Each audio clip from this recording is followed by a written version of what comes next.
Hey there guys, welcome back to the channel. It's the FA Cup final this Saturday between Arsenal and Chelsea, and here's our FA Cup final preview. Me and Lou are joined today by James Rowe, who's an Arsenal fan and a writer for World Football Index, and Dean Mears is a regular for CFC UK and Chelsea Fancast. He's also got a book on Maurizio Sarri, Cult Fiction, really good book, links in the description below. So we're going to talk about obviously the final itself, and the performances leading up to the final as well, and a bit about Arsenal and Chelsea season so far. If you are new to our channel, please subscribe to us and let us know your cup final predictions in the comments below. It'd be great to read those. Right, let's get on with the preview. Well, thanks guys for joining us today. Obviously, two good wins for both clubs in the semi-final. Arsenal beat Man City and Chelsea beat Man United. So we'll start with you, James, first. Obviously, must be surprised a little bit by Arsenal's result in that semi-final. Yes, I was. I think the bookies were as well. Arsenal were priced 8-1 here in the Netherlands to win that game in 90 minutes. But it was a really good collective team performance from 1 to 11. Really, it was the whole team effort that got us over the line.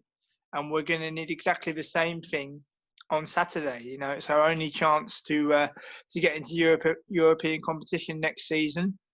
And the opportunity to win the FA Cup for a 14th time. We know Chelsea well due to their great performance last May in Baku, and to play them in the final again so soon. Arsenal will need a real collective effort on Saturday. We'll need the same effort and the same concentration levels than we had at Manchester City if we're going to have a chance. And I think it really is going to come down to the day, which team performs better on the day, and should be a good final, and really looking forward to it. Yeah, well, let's hope so, mate. I mean, Lou, it was a resolute defensive display by Arsenal, a sentence I haven't said for a number of years now. I mean, a lot of pundits have said it as well. Was that a bit of a surprise against such, obviously Man City haven't won the league this season, but they're still a formidable outfit. Oh yeah, definitely. You look at their squad. I was talking to you, Bill, one on the day on WhatsApp, and you said to me a sentence I never thought I'd write: Arsenal with a good defensive performance.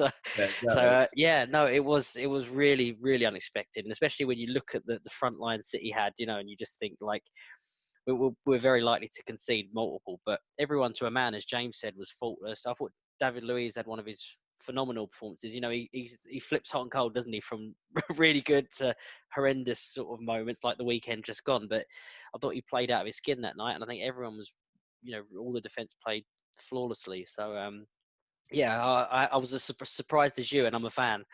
What a good show we had. So that was a real pleasant surprise, especially against such a good team. So hopefully we carry that on this weekend. It's going to be a different sort of challenge, but hopefully we can keep.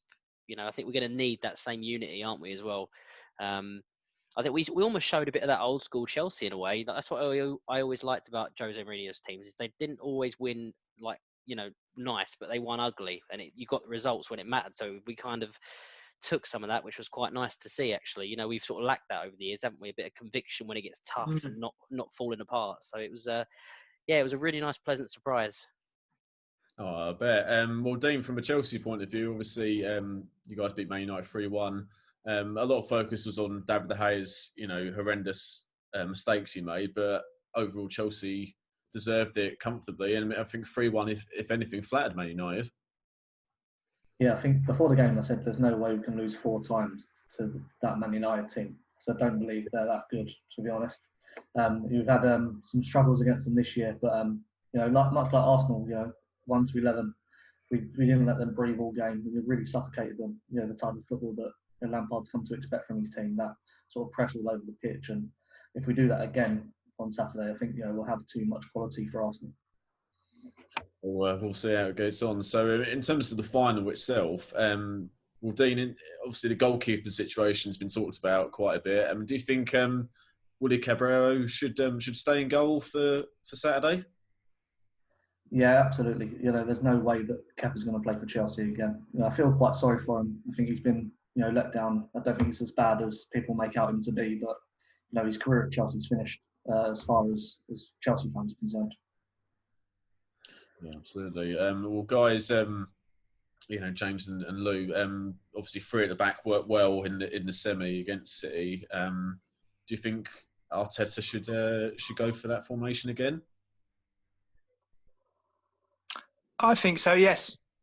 I think so. As I touched on earlier, it was the collective effort that got us to the final. If we're going to have half a chance of winning the final, when we've got to use the same formation, obviously Mustafi won't be playing, unfortunately. He's out until October.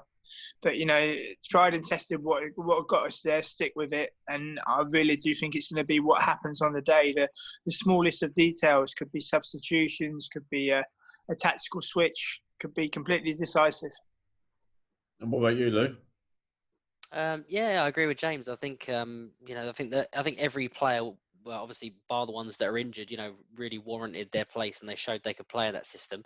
I think Chelsea might be a slightly different game because they're a little bit similar to Arsenal in a way, aren't they, with the high sort of press in and the quick counter attacks. So it might be quite an open game. I would imagine both teams will probably play some, a formation somewhat similar for, sort of those quick counters. So like James said, I think it might be a game of small margins where one error could cost it, one slip in the wrong place. And especially both teams have got pace, haven't they? And both teams have had a couple of ropey situations at the back. So it really does feel like anyone's game. It's sort of, as James just mentioned, it sort of seems like it's going to be small margins and little errors here. But I do think I think that's the right formation to go with.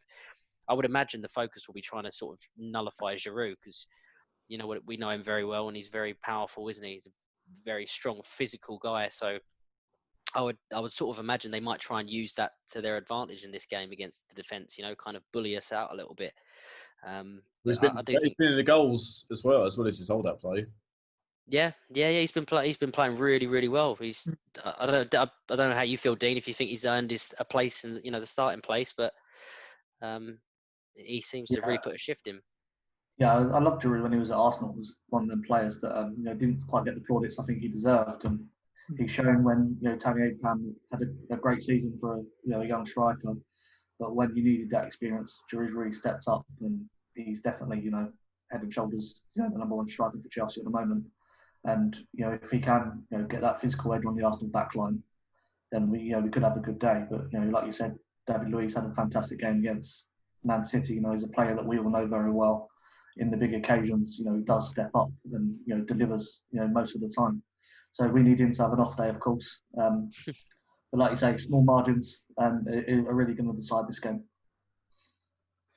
Yeah, definitely. I think it's fair to say that defence for both teams isn't their strong suit. Could it be a case where whoever defends better on the day will actually get a result? What do you think, Lou, on that? To be honest, I just have a feeling it's going to be quite a lot of goals in this game. I sort of feel like it might be more the quick counters and who scores more first. I've just got a bit of a feeling where it might be like a 3-2 or something. I think both teams will want it. So it's hard to say. I think both teams will try and press their luck, won't they? They'll try and outpace or sort of bully both teams' defences. But I do feel like there'll be a fair few goals scored this one. So I actually think both teams will just try and rely on their strikers, and just utilise some pace and just try and get in and score as many as possible. But obviously, I've been wrong many times before. Could be again. What about you, Dean? Yeah, no, I think I agree with that. We always look suspect to conceding goals, and even when games when we've been 2-0 up, we're thinking we need another 3 here just to be sure, because at any moment that defence could just implode. A free kick, a corner kick, and we've conceded a goal. That's why teams play free at the back, is because they can't have two good defenders. And what about you, James? Well, I think it actually might go to extra time and penalties. I just got this sneaky suspicion that it's going to end up 2-2. And that hopefully Arsenal will win on penalties, but I've got a funny feeling it will be extra time and penalties. I reckon. If I can just quickly touch on Giroud, he's had a tremendous career. I mean, I remember when he signed for Arsenal from Montpellier for 12 million euros, and he was doing really, really well. And then I was at the game against Monaco in 2015 where he missed a hatful of chances, and in that particular game, certain sections of the fans started to turn on him. Always a lamppost. Always never going to win your league title. But Chelsea have seen, for example, in Baku last May, when you need him, the man's there. And I think he's done really well since he's left Arsenal. And I think a lot of Arsenal fans thought that when he was going to leave Arsenal, that he wasn't going to do as well. He's got an opportunity for himself to win the FA Cup for I can't think of 5 or 6 times if he does win it on Saturday, I think. And he's had a tremendous career. And I think touching on experienced heads as well, I think Azpilicueta will play a big part for Chelsea on Saturday. It makes me feel really old because I saw him play for Osasuna against Real Madrid in the Bernabeu in 2010. And it was Azpilicueta on the right and Monreal on the left. And it makes me feel really old. But he's an absolutely stellar pro and fantastic attitude. No, what a good player he is, yeah. Let's just touch on the overall season quickly for both sides. So, James, as an Arsenal fan, are you happy with the progress that Mikel Arteta has made so far since he took over? I think it's still very, very early days. Very, very early days. I'm in a privileged position, as you know, where I interview professional managers on a regular basis. And speaking to the likes of Graham Potter and Danny Cowley, among others, through the years, it's simply not a question of picking 11 men and your subs and sending them across the white line. Experience is key, in terms of learning your trade. And I go back to something Danny Cowley told me when he was at Lincoln. He said, the longer you stay at a club, you know exactly what you need in terms of personnel, in terms of characters. And Arteta is still yet to learn his trade. And my own personal opinion is Lampard is further on than Arteta due to that season he had at Derby. The Championship is a very difficult division, as we all know. Derby is a big club. And, that experience of a full Championship season and getting them to a playoff final is standing him in good stead. I don't just think it's because of his Chelsea past that Lampard is doing so well at the moment. It can't just be that coincidence. And I just think it's still very early days with Arteta. I mean, for me, the season kind of curtailed when I arrived in Norwich, coming up from London after the Frankfurt game to find out that Unai Emery was sacked. After only 18 months. And you think of the rumblings that Liverpool fans had when Klopp started. There were some rumblings of Liverpool fans, oh, Klopp's not good enough, I'll get rid of him. And now look at them. It does pay to show confidence in your manager. You look at Southampton. They were battered 9-0, and there was criticism from all ends for Hasenhüttl, and they look now to have the base put down for them to go and have a good season next year. So sticking with your manager is very important, but it's still very, very early days for Arteta. And he's got very little experience to fall back on. Most managers have their previous season's experience with a different club at a different level in terms of tactical switches and substitutions and reading of a game. And Arteta doesn't really have that. So it's still very early days, but nice to reach a cup final, and hopefully he can have a good debut season by winning a major trophy.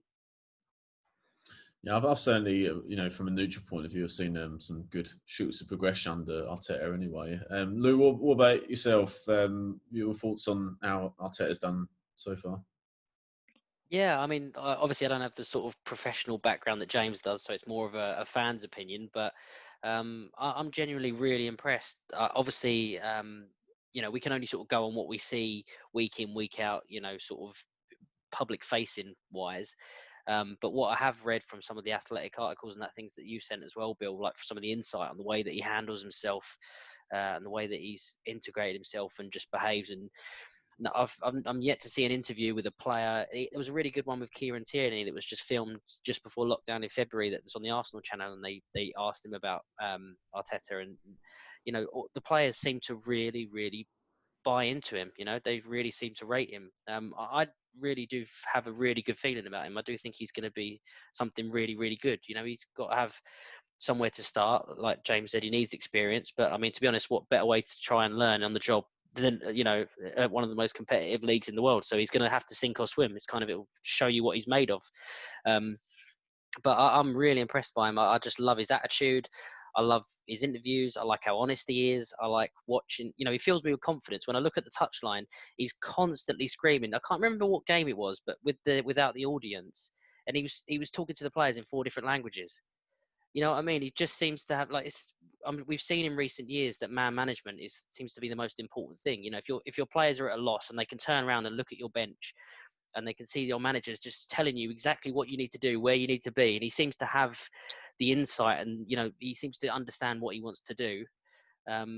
So I think that goes a long way for the players to, you know, be sort of seeing the form that we've played, the sort of type of performances that we've put in. I don't think we've seen a really strong Arsenal defensive performance for years until the Man City game. But to answer your question about this season, obviously it's hard to measure it. I mean, it's kind of been a write-off from when Unai Emery got sacked, really, wasn't it? Because we weren't in sort of any good position. But I think from when he's come in, I think he's made the most of what he's had in a short space of time, and he's got good performances out of players that weren't performing before. If you look at Granit Xhaka, how many fans, and I don't know about you, James, but how many fans would have believed that Granit Xhaka still had a place in the Arsenal team? You know, and sort of put the performance that he's done. And same with David Luiz. I know he has his moments, but you know, he's also put in some stellar performances, and he seems to be really highly rated in the dressing room. So I feel like, you know, the limited information that we've got to go on at the moment, he seems to have, from my perspective as a fan, and obviously without professional insight, but for me, he ticks all the boxes what I want to see from my manager. I want someone that wants to win. I want someone that's not sort of shying away from controversy in interviews like he does about the board backing him and things like that, and saying, look, we're miles away from the top. I think that's quite refreshing. So from me, it's all positive, and I really hope it goes well for him. And I just feel like with a bit of money and some time, I feel like we can start moving in the right direction. Yeah, seems to be the right man from what I've seen. Dean, from a Chelsea point of view, obviously Frank Lampard was a Chelsea legend as a player, and this season, first full season, has gone better than what I certainly thought it'd go. Anyway, I thought they'd finish in the outside the Champions League places, but for them to finish fourth and potentially win an FA Cup, I mean, if they do win it Saturday, it's got to be a perfect season, hasn't it? Yeah, absolutely. I mean, I think Frank was the only person that could have got this job after, you know, what we went through last year under Sarri. You know, the fan base was totally divided on whether he was a tactical genius or just some man off the street, basically. What he's done in terms of, you know, losing Hazard and bringing in, you know, all those academy players, and for most of the season producing really good football, has been fantastic. You know, there's a lot he needs to learn still, you know, much like Arteta. He's learning on the job. You know, there's been games where he's played four formations just trying to get something to work. You know, it shows that he's not afraid to make those changes and, you know, use the personnel that he's got available to him. You know, much like Arteta, you know, the players buy into him because he is Chelsea. You know, he's our greatest ever player and one of the best midfielders of all time. And when these new players like Timo Werner and Hakim Ziyech come in, you know, and do their interviews, they're all saying, you know, the reason I came here was because of Frank Lampard. And they're all buying into this, you know, new ideas. I don't think we've really seen that yet. I think we're going to see that more next season, what he really wants to do with his team. I think there's been a few glimpses of it, but nothing that's been, you know, set in stone. You know, like you say, reaching the top four was out of most people's expectations. I mean, I predicted them to come fourth just because I couldn't put Man United or Arsenal there. And that was just basically a Chelsea supporter thing. You know, I put them there because I couldn't bear to see the other two there. Yeah, but he's done fantastically well to get us back in the Champions League, and it really feels like something special is starting here. You know, we've been a club that have flown in the face of sticking with a manager and building. We've been, you know, hire them if they win, keep them if they don't, you know, then they're sacked and we'll bring someone else in because we've had a core of players that's enabled us to do that. What we're looking at now is a group of players that need somebody to guide them through the next 3 or 4 years, develop them into the players that they can become. You know, and who better to do that than one of the best at the profession himself. So, you know, winning the FA Cup for us would top off a great season, you know, and really, I think, kickstarts on. But, you know, like Frank said before the Wolves game, you know, the next 2 games don't define our season. You know, what we've done already, you know, has been good enough for him to see that there's going to be progression. And, you know, we're all really excited about what's going to happen in the future for us. Yeah, definitely. Right, let's get on to our predictions, guys. Ryan couldn't join us today, but he's filmed a little piece for us about the final and his predictions. So let's hear his thoughts. No, really buzzing for Saturday. It's going to be a great game. two managers, want to make a name for themselves, Frank Lampard, Mikel Arteta. This would be great for them to win their first trophy. So it's not going to be easy. Giroud, who's playing for Chelsea, former Arsenal, won the FA Cup with Arsenal and Chelsea. Great opportunity for him. But I think my prediction is, I think Arsenal can do it. It's going to be 2-1, but you never know. I think whoever wins, it will be 2-1. So Chelsea are going to be favourites, and I wouldn't be surprised if they do win, but I've got the full faith in the team. But I think this is important for Arsenal. They haven't done very well, finished 8th this season in the league. This is an opportunity to finish in, to get into the Europa League from winning the FA Cup. So a lot of Arsenal fans, including myself, are thinking maybe it's a good idea not to actually play in Europe next year, to just rebuild. But I think we need a boost. We want the FA Cup. And if we play in the Europa League, it gives us an opportunity to play the youngsters in the group stages. And then hopefully, if we get to the quarter-final plus, play a good squad, try and win it and get into the Champions League. So it's going to be a tough game, really tense. But I think Arsenal can do it. Come on. Right, well, there's Ryan's thoughts. Let's go around and get our score predictions, guys. So, Dean, we'll go with you, mate, first. I'm going to go 4-2 Chelsea. High scoring, like it. Lou, what about you, mate? I'm going to go 3-2 Arsenal. Fair enough. And James, you think we'll go to penalties?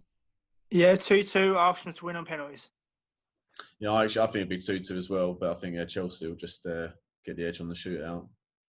Although Martinez has been playing very well, Bill. Yeah, it's a hell of a decision for Arteta to make. Because I believe those two goalkeepers, Leno and Martinez, they're both far too good to be number twos. So he's got a huge decision to make. Well, guys, thanks for joining us. Hope you enjoyed the final Saturday. Hopefully, there'll be a good game hopefully, be a good game for both sides. And we'll see who comes out on top. Well, thanks for watching our preview, guys. If you are new to our channel, please subscribe to us. And if you enjoyed this video, give it a like. And let us know your score predictions in the comments below. We'd like to read those. Thanks for watching. We'll see you next time. Bye for now.